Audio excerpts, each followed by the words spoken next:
Alright, hey guys, this is Adrian and Taylor's here playing, of course. This is Your Love Never Fails. What we're going to do is walk through just the chord changes and simple things like that. Try to tell you some differences that Taylor actually does to help keep rhythm in his head and his hands going at the same time. It's important to note that when you're looking at stuff online for Your Love Never Fails, I think Jesus culture is the one that primarily comes up. I guess they've made it more famous in this Newsboys version. It's just more recent. We really fell in love with the Newsboys version just because it's a little bit quicker pace and it has I don't know, a different feel to it a little bit. That's why we started learning this one. Plus, this is the one we do in kids' church, so it only makes sense to learn their version because it'll match up with what you're doing in kids' church. So, anyway, this is Your Love Never Fails. We're going to take it step by step, starting with the introduction. We'll move into the verses and the chorus and find the patterns there, and try to talk to us about some of the things that Taylor actually does. Alright, on this first part, we're going to do the intro. It says, play the notes B flat and D with the rhythm of the intro, and then 2-octave slide from F to F. What that simply means, I know you probably saw Taylor do this on the video, but that is, well, of course, that's super fast. If you're going to be practicing, we'll got to do it step by step. We'll take it little chunks at a time, and then with the video, you can always pause it and process it and get your hands doing the right things, and then you can start speeding up, and maybe at some point in the future you'll be able to match it and do it fast enough to actually do it in kids' church with us. So here we go. We're going to walk through the first part. It's introduction. All right, we're going to start off with the B flat and D. Show us a B flat, Taylor. And D. Okay, now he's just going to do it in rhythm.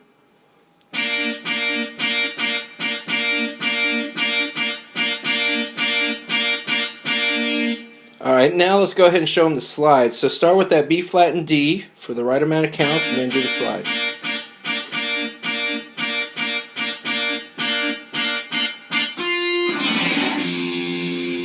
Awesome. After that little intro that was just done, he's going to go into the G minor, E flat, B flat, F. And that's still before they start singing the actual song. That is going to sound more like the oh, ah, ah, oh, that part. That's what he's going to show you now. So go show him a G minor, one finger at a time. Alright.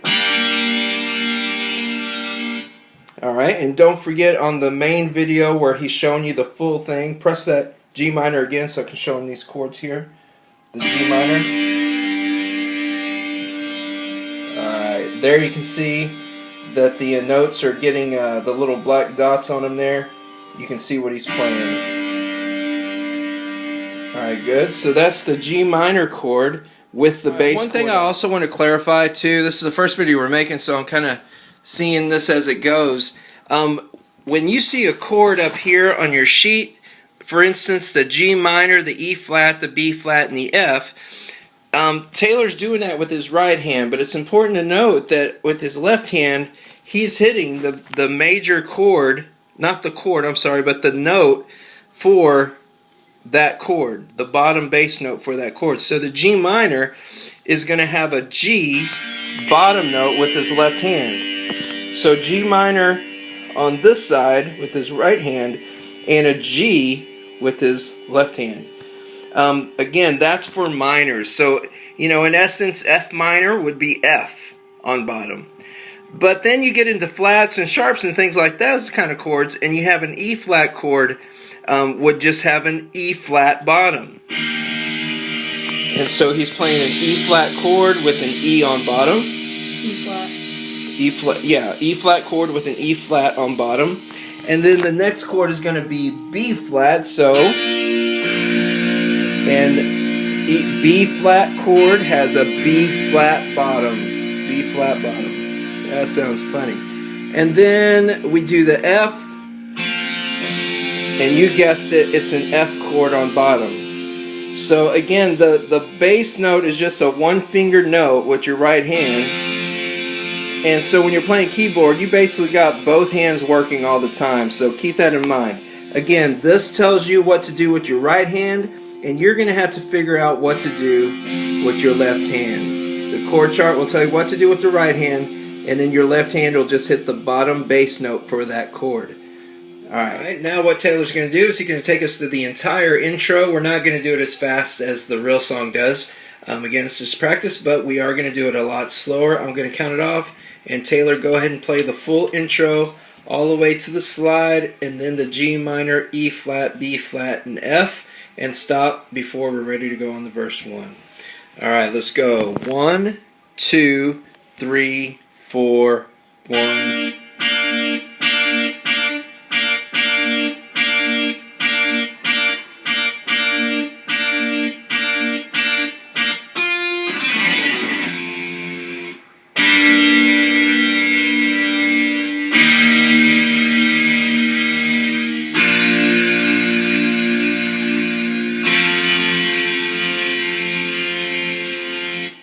Alright, and those are the chords. Alright, what you just heard was just the basic bare bones version of the chords played with the song.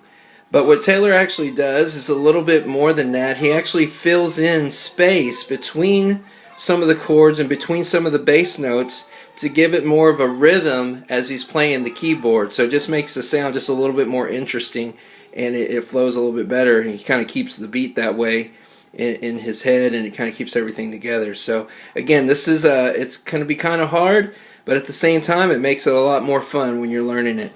Alright, Taylor, I want to count it off again a lot slower than what the song is. 1, 2, ready, go.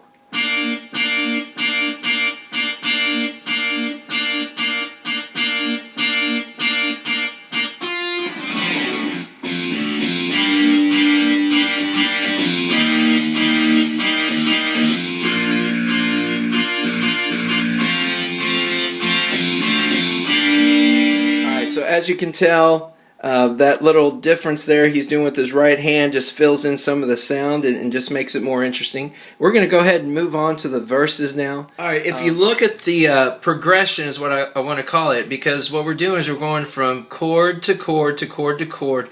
And basically what you're going to realize is in a lot of these praise and worship songs, or any songs, you know, whatever song it may be, even songs on the radio, you have a chord progression going. That means that there's a pattern being developed for your verses, and another pattern being developed for your choruses, and then another pattern being developed for your bridges and your intros and things like that. So everything you start to realize has a pattern.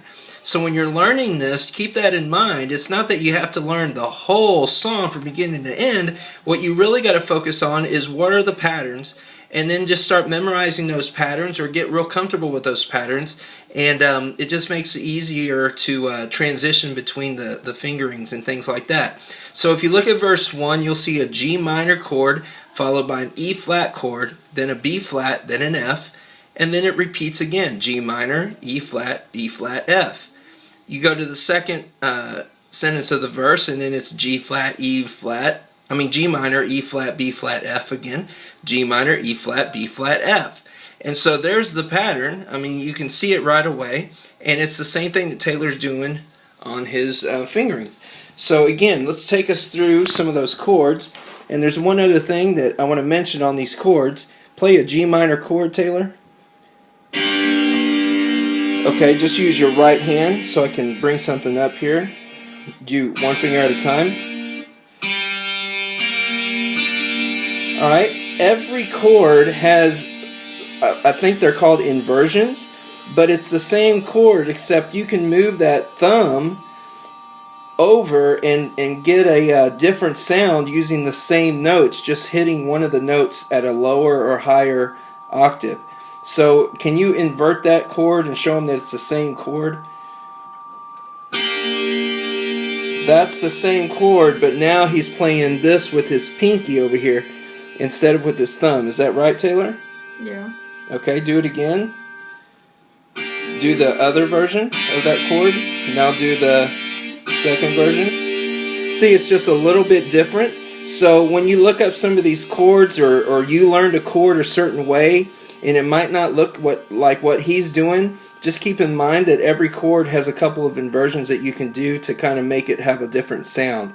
So these chords, or these fingerings are basically ones that sound the best with this particular tune. But again, if you've learned chords in a different, just try to rearrange your fingers to match the sounds that that he's getting, or the inverted chord that he's actually playing. It'll just sound better while we're playing with the CD or the track at the kids' church. Alright, so back at the progression again, we're going to do the G minor, E flat, B flat, F progression. Go ahead and do that now.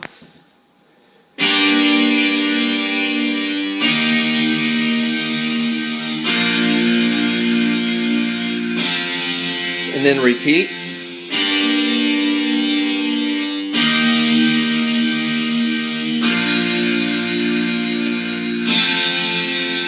Alright, this time I want to try to sing along just so you can see where the chord changes are in relation to the actual words being sung. Alright, Taylor, go ahead and start. Start at the G minor, nothing can separate. Nothing can separate. Good. Even if I run away, 'cause your love never fails. And then we're going to repeat, same progression. I know I still make mistakes. You have mercy for me every day. Sorry about that. Your love never fails. Oh no, no, no. It's time to move on to the chorus. Again, we're moving on to a different progression, just a different pattern of chords for the whole chorus. I think this pattern looks like it's going to go E flat, B flat, F, C minor, and then again it repeats E flat, B flat, F, C minor. And then at the end of that little section it says hit notes G, F, and D. So as Taylor plays this, he'll call out the chords that he's actually playing, and he'll end by hitting that G, F, and D, and see if you can recognize what part of the song we're on. Again, this is the chorus. Go ahead, Taylor. E flat, B flat, F, C minor. E flat, B flat, F, C minor.